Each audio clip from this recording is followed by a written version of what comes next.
we have Tom Scratz, who is going to walk us through this fuel cell degradation modeling in CruiseM. So let me briefly introduce Tom's. Tom's has been with AVL for the last 11, almost 12 years now. He graduated from University of Graz, and he has been a developer for AVL tool CruiseM, and then in the last couple of years, he moved to the States and working as a technical sales specialist for the business development. So with that, I'm going to pass it to Thomas. Go ahead. Thank you, Chun. Thanks for the introduction, and yeah, welcome to this AVL Lunch and Learn. Thank you for spending your lunch break with me today, and feel free to ask any questions in the comments. Chun will have an eye on the comment and let us know any questions. And with that, I'd like to straight jump into it and show you what we are going to talk today. A quick introduction if anybody is not familiar with AVL, and also to our conference that is coming up in 2 weeks, where you can meet us in person and discuss more with us in person.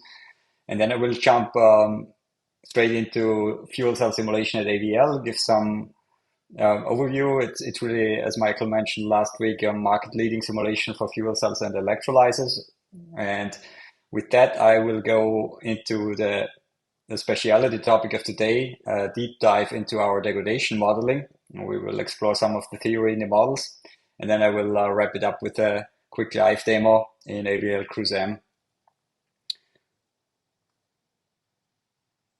Yeah, AVL is pretty much 75 years in the mobility industry right now, heavy much research-based, 11,000 employees worldwide, working all over the globe, basically. And our conference is coming up in 2 weeks, as mentioned.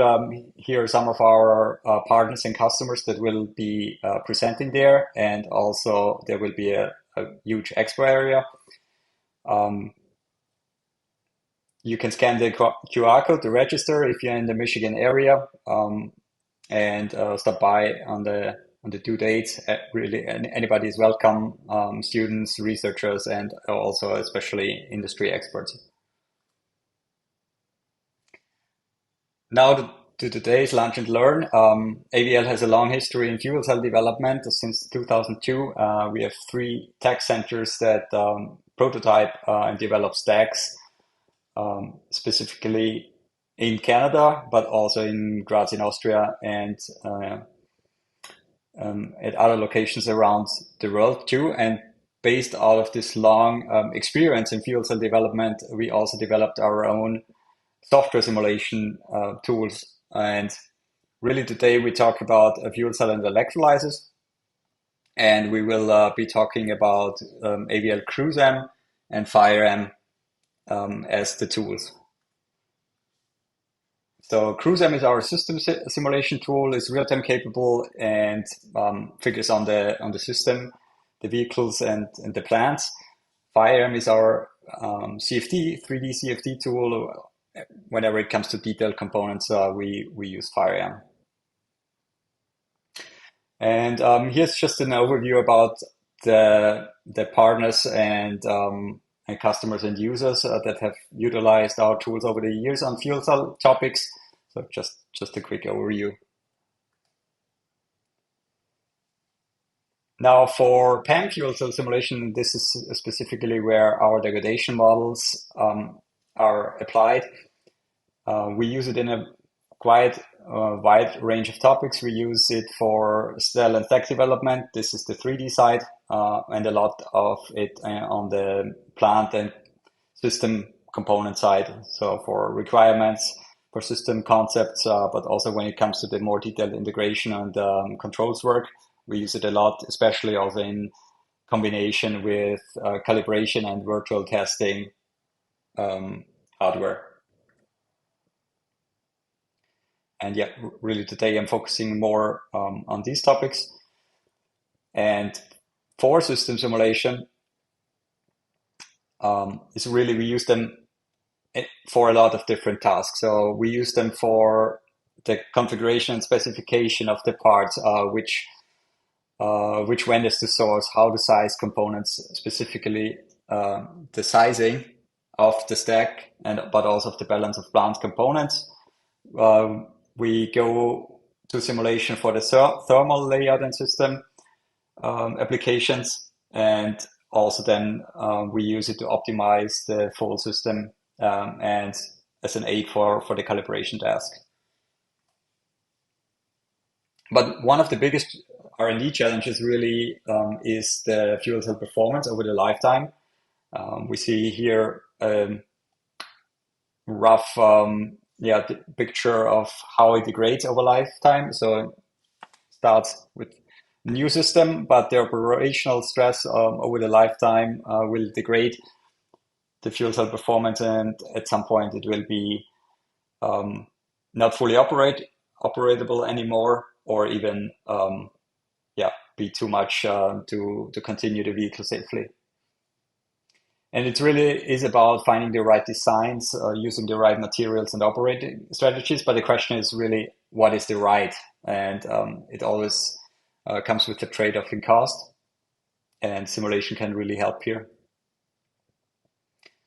Now, to jump into the deep dive of the degradation models that we have in AVL Cruise M, and we also have the same one in Fire M.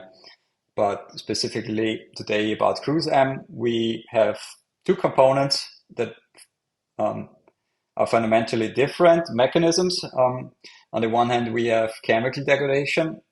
This is really about to assess the performance loss over time. And we focus on catalyst degradation as well as the membrane. And on the other hand, we also investigate mechanical degradation of the membrane, leading to membrane failure in the end. So ruptures of the membrane, for example, because of too much membrane thinning. Now, when we talk about chemical degradation, we see here a simple picture, a schematic of the mechanisms underneath. We specifically model the cathode catalyst layer. We see in green roughly how it looks when the catalyst is fresh. We see in black the carbon support, and in orange the active catalyst material, the particles that sits on that carbon support. And now when the catalyst ages, a couple of mechanisms happen here. The underlying carbon support gets corroded over time, so it shrinks. The catalyst particles detach from that carbon. They also get oxidized by the conditions and get deactivated due to that. That's the greenish color here. And also the platinum particles agglomerate and form bigger particles, which leads to loss of active catalyst surface area. And in addition, also the platinum ions, platinum might get reduced, and the platinum ions diffuse into the membrane and are lost on the catalyst layer side.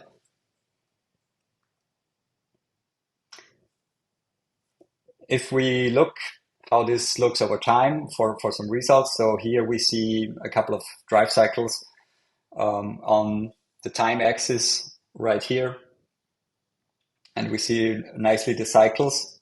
And when we look into the depth of the catalyst, actually of the particle radius here, we see over time a loss of the active platinum and a conversion shift more towards platinum oxides. So this is on the one hand, and we also see that this happens for different particle sizes of the catalysts with different speeds and different implications. And on the other hand, we see here on the right side this agglomeration. So we start with a very uniform and a very high number of particles, and over time they agglomerate and form larger particles. So particle size down here shifts over to the larger particles, and we lose a lot of the small ones. The reaction mechanistic framework we can depict here based on our literature and also AVL experience. And as mentioned in the easy graphic before, here we have it in more scientific terms. The carbon corrosion, carbon oxidation, platinum oxidation, dissolution and red deposition, and detachment agglomeration happen with these network here. But most importantly, what causes this? These are the stressors. So the local potential, the humidity, the temperature, and the oxygen concentration that occurs on the catalyst is triggering these chemical reactions and electrochemical reactions, and we need to know these. I will not go into detail of the reaction chemistry, but what's important here is that from a Soling framework, we model this with the particle size distribution on the catalyst. By the way, the slides will be available. If you want to get a hold on the slides, simply comment slides in the comment, and we will get it to you. Now, when we come to the chemical degradation of the membrane, we model the 1D thickness of the membrane. We model diffusion from the cathode catalyst layer side to the anode and vice versa. And what can actually happen here is that the entire thing gets started with the hydrogen peroxide production on the catalyst. And this hydrogen peroxide is causing or is diffusing into the membrane, and in the membrane starts to form a chain reaction that eventually degrades the entire membrane structure. So we see it here over time. The concentration on the one hand of the membrane degrades. Basically, the membrane gets thinner. And on the other hand, an effect can happen due to the diffusion of the platinum ions into the membrane, and then under the right conditions, this can form again crystallized platinum in the membrane, and also can form this so-called platinum band in there, serving as a barrier for diffusion, but also as another source of hydrogen peroxide production locally in the membrane, and therefore degrading the membrane in these areas tougher. From a chemical perspective, yeah, as mentioned, hydrogen peroxide production is triggering this. The peroxide in combination with impurities or ferrous ions, this may come in from impurities of the balance of plant components or other introduced during production. It's also highly debated in the literature still where this comes from, but as a mechanism, this so-called Fenton reaction produces the OH radicals, which start to attack the membrane and degrade the membrane in this chain reaction that we see here on the left.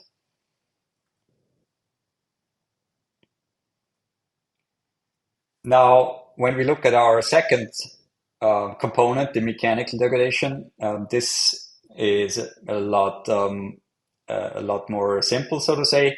We look at the influences of temperature and humidity, for example, on the membrane. So basically elongation and swelling of the membrane due to water content, thermal expansion through to temperature change or creep over time, due to the clamping pressure, will cause stress on the membrane. So basically, we calculate tension in the membrane using a model for viscous materials, and then calculate the deformation energy buildup and over lifetime. This deformation energy can be correlated to the lifetime with some experiments, and then we have a good estimation for lifetime on the physical side on the membrane. So here's what I just described in a picture. So we see, for example, the swelling and shrinking of the membrane here as a starting point. In blue, we see the relaxed state, and then depending on the cycling, if it gets wetter or drier, it will shrink or expand. We see it here, and then this translates into tension, and also then further on to the deformation energy and lifetime. And when we look at a transient profile, this might, it's a little small here, but basically the blue line is the tension, and the red line is then the deformation energy buildup. And because it's a viscous material, also some relaxation happens, but typically over time, the energy buildup is visible, and eventually the membrane will end near its end of its life.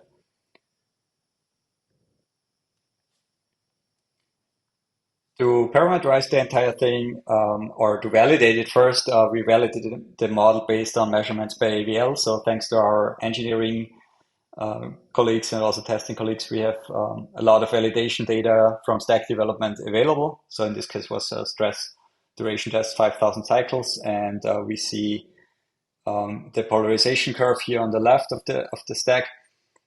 In green, the fresh, and in orange, the degraded. And as a validation with the parameterized models, we are nicely able to match this. And basically, as an outcome of this matching of the polarization curves, we get an active catalyst area in the H state, as well as reduced membrane conductivity, for example. And these parameters we can use to actually find the chemical reaction constants of the degradation model. So basically, we are really able to set our degradation model to match our targets. And when we look now on the final result, when we pair this with the stack, we see the results here on the right over the relative position of the channel length. So we can discretize it also. We see it here. For example, it's discretized in three degradation spots over the length of the channels in the fuel cell stack. And we get a really nice parameterized degradation model. So now the question is, can we, what can we use it for? And we can use it for plenty of things. So as I mentioned, we can pair it with a full balance of plant model and the stack model. We can run it by itself for degradation, purely degradation-based studies. The advantage is when you only use the degradation models by itself, they run much faster. When you pair it with the plant model, you get the direct feedback and impact of the aging. Here's, for example, a control strategy optimization for a purge cycle over time. I will not go into detail right here, but if you want to follow up on that, feel free to drop something in the comment. And we can also use it for long-term degradation study. So the main advantage is in the middle, we see testing. 1 hour is 1 hour on the test bed. You cannot do it faster. When you go to the office, you can do it much faster. You can do a simulation for 1 hour of the balance of plant in roughly 10 minutes, 12 minutes. And what you additionally can do is you can derive a reduced order model for the degradation model. You can use AVL tools like Cameo or industry partner tools like Mode4D and Esteco to derive a meta model and then even simulate much faster. And in addition, with simulation, it's very easy to parallelize. So to scale up the testbed system, it's costly and it might not be feasible, but yeah, duplicating simulation efforts is very easy to scale. So a lot of time can be saved here. Yeah, here's just the results of a long-term degradation study we did on the discretized stack. So we can, even on system simulation, get some very coarse resolution in 2 or 3 dimensions. And for sake of time, yeah, one last use case, the virtual testbed is one of the best use cases. You can save a lot of hardware cost and development time here. With very good results. So my background originally in AVL when I joined like 11 years ago was in after-treatment simulations, and quality-wise, we are already now at the state also for fuel cell simulations for digital twins and virtual twins that we were able to achieve for the most advanced after-treatment simulations. We can also use the models for testing, so we can include them in our fuel cell test systems and use them as virtual sensors. Yeah, sensitivity studies is another interesting topic. This is a study we did together with our partner customer Unilia last year. If you're interested, you can drop us a comment. And with that, I like to conclude the presentation part and jump right into a quick demo.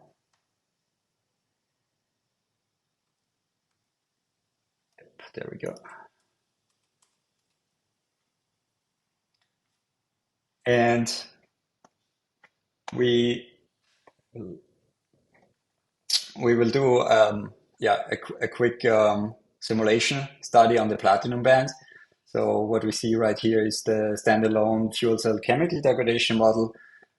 If we have a look, we see our input data here. In this case, it's just constant values, but you see it's the temperature, the humidity, the cathode catalyst voltage, the cathode catalyst oxygen concentration, as well as the current density of the fuel cell as inputs. So these are our stressors for the model. The actual degradation model is right here, and we see our main settings here, which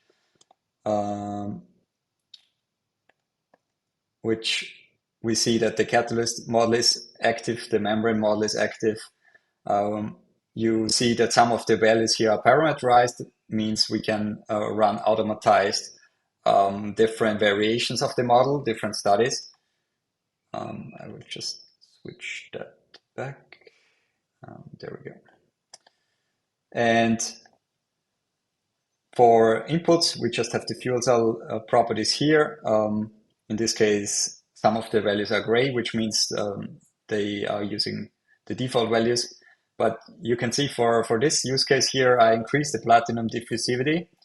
So we will see a much faster formation of the platinum band over the time of this simulation. And this is to show you in a reasonable time the formation of the platinum band.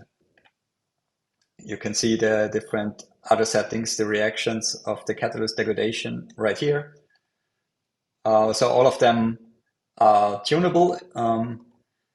If you don't have access to the values, you don't have to change them. So you can rely on the literature values, but in case you need to or want to do your own research, you can access all of them.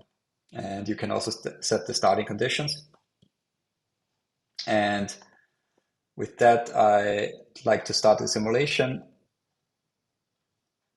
We see the dashboard here that is fully configurable. And mainly we will see here at the bottom the platinum band formation. So on the left is the cathode catalyst. And over time, so now we are at like 7,000 seconds, this band forms. We see the change of the surface coverage is here, and as well as the change in particle size distribution. So this was just a quick simulation. In real time, it would take longer. So a little bit accelerated here. And we can also investigate the results right here. So we see it over time and also over the thickness of the membrane here, the formation of the platinum band, just as a quick example.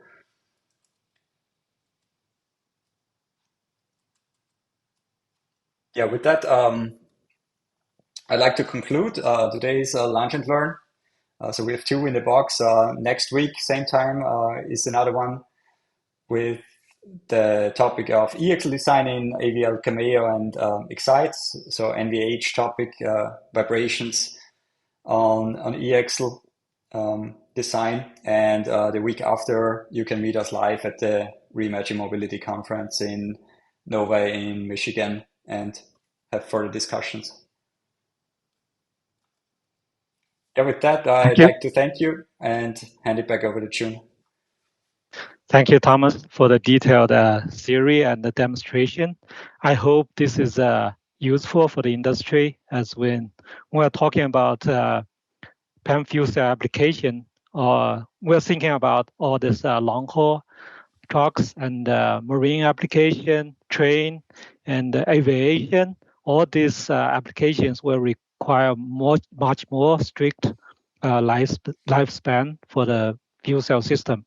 So with this simulation tool, we will shorten your development period, timeline, and also save the cost. So with that, I think I'm going to close this today's session, and I would like to thank Jeremiah Mayo for supporting us on the background. Thank you. Talk to you next week. Thank you. Bye-bye.